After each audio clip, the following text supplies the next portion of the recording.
Tine nyaya iri kubva kumhondoro murezimbabwe. Tine nyaya iri kubva kumhondoro. Pane mukomana anonzi John ari kunzwa kapara ngozi kana kwakuchinzi tiri pachivanhu taiti nokonzi kudii, ari kutanda botso akarova moms. So mukomana ari kunzi iye, as a matter of fact, achitsanangura nyaya iyi, ari kunzi ari kuti iye zvakaitika ndezvokuti moms vake mukomana gatipinde munyaya zvakanaka. Mukomana uyu as of right now mupana wechidiki, mupana ne 17 years, mupana John. So mukomana ari kuti wakadzoka kuchikoro achisvika paden, I think ari kunzi mukomana is form 6 right now. Achisvika paden paya mondoroko ndokusvika ndokuwana kuti paden hapana kudii, hapana kubikwa. Mupana wechidiki manje zvikazomba sei. Mukomana akati aona kuti paden hapana kubikwa, ndokubva atanga kubvunza muchemberi wake amaisa. Muchemberi wake ndokuti iwe tanga waenda kwanhingi uchazodzoka wozouya nechakati wakutotumwa. Mukomana ndokupindura zvake rafu kuti moms haizvo zvinhu zvandisiri kuita, handingabudi panapa ndisina kudla, muri kuita zvekutamba imimi, muita mafanisi. Muchembere ndokumuurukira kumujambira vachida kurova mukomana, mukomana ndokusunda moms vachisundidzigwa vachinodonha pamusoro petebho ichidonha navo vachinda vachinodonherako. Hani muri kuziva maziva. Moms ndokubuda ipapo vari chipembere, mukomana ndokutiza ndokurova pasi. So nyaya iyi iri kusvika kwatiri through vatete vake. Mukomana ndokutiza achienda kwatete, zviri kunzi laki racho tete ndokuti vari padhuze, havasi kure, unongojamba dzimba like 3 wasvika kwatetezi. Kwatete Rutendo manje. Tete Rutendo mukomana ndokutanga kuvaudza tete ava ihanzvadzi yababa ani mapabata. Tete ndokutanga kuudzwa nyaya iyi, chinzwai manje madynamics, bhozi mukomana uyu ndo mukomana mukuru kumba kwavo. Handiti mai ava mufanana ne 17 years, John ndo mwana wavo wokutanga, but vakangoti vachiita mwana uyu nemurume wavo, handiti ndobva murume wavo washaika, baba vaJohn. Saka izvezvizvi vari kugara neumwe murume ende vane vamwe vana 3 kumashure kwaJohn. So moms ava mukomana atizira kwatete, ani muri panzwa, mukomana atizira kwatete, moms ndokuudza tete kuti no, ini mukomana handichadi kumuona zvachose pamba pangu, imimi chigarai nemwana wehanzvadzi yenyu, inini handichadi kudii kumuona zvachose.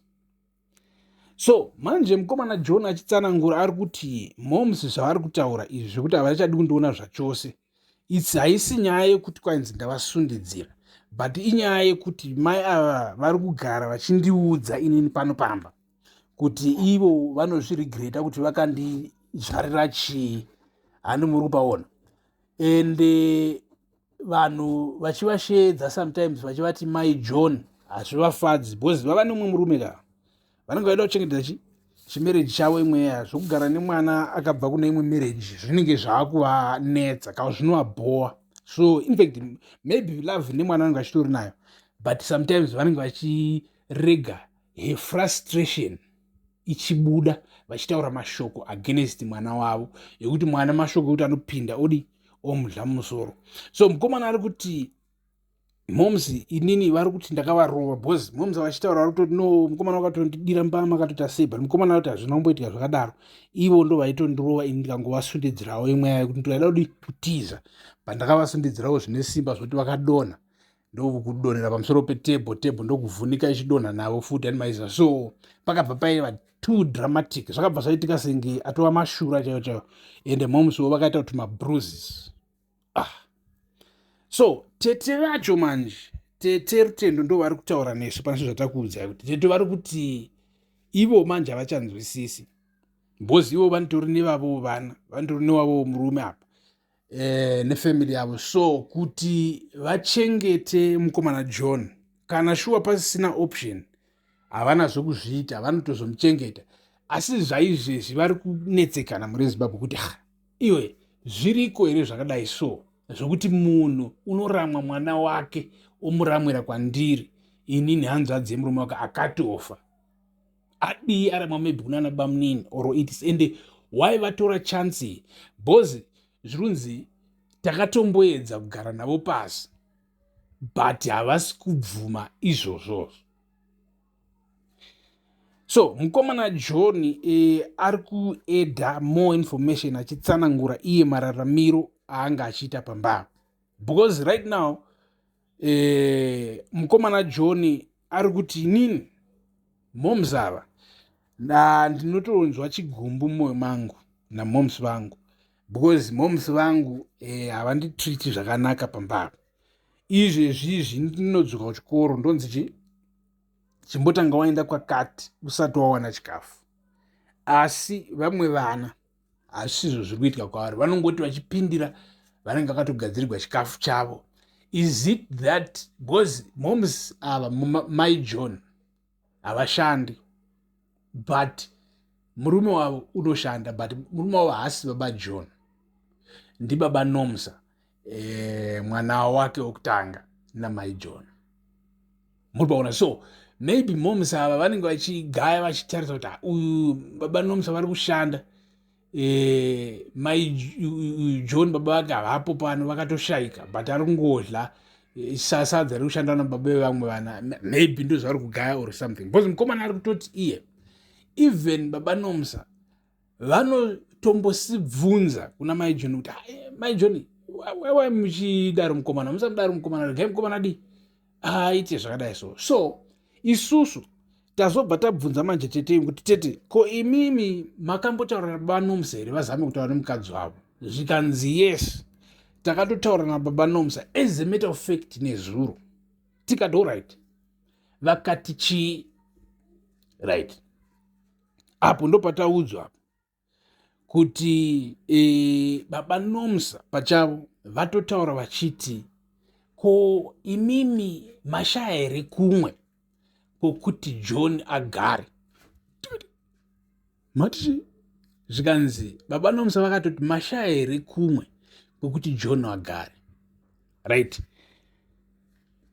Muri Zimbabwe toda kumbotaura apa because iyi nyaya inodzoka kumasingle mothers, handiti I think istari kuti right, masingle mothers. So tichitaura zvemasingle mothers, mufeshi uyu baba Nomsa akaroora mai John kurati akatora mvana yake, handiti kana muri Zimbabwe iwewe ukatora mvana, are you saying like brain dzako kana ukatora mvana zvirova kuti to some extent I think wangwa unofanira kutongogamuchira zviripo. Kana iwewe wanakigwa nemukadzi zvokutodaro ane mwana wake ukadecida kumuroora iwewe usina mwana sezvakaitwa apa, why then kuzoda kushungurudza mwana at some point kuzoshuvira kuti you don't wish to see mwana wemvana yaya because ari kungokuiritata, uri kumutorera mai vake zva uri kurezva handiwaiza. So kana iwe wasarudza kutora mvana chigamuchira zvinouya nemunhu, but also kuna mai Nomsa hamungatengesi mwana nekuda kwokuti mawana umwe murume. And you see chinoitika ndechokudai izvozvo ndechekuti obviously once mataridza mwana imimi kuti somehow you resent him, handiti he will resent you back, and that will always cause chaos mumusha, kurati mwana achakudisrespecta. After all, he will always disrespect you direct, kutaura newanenge achitongokurafura wotoita kuti mwana uyu ari kundirafura sei, but achakurafura because he also is resenting you, because wataura zvinhu zvinotadza kuti iwewo you actually regret somehow.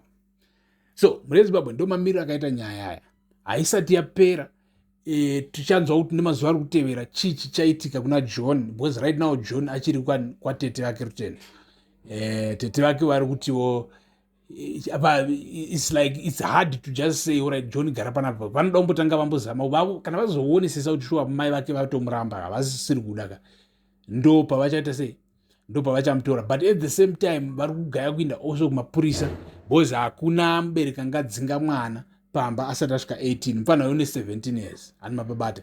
But also she is considering kuti nuna chero tikaenda kuporisa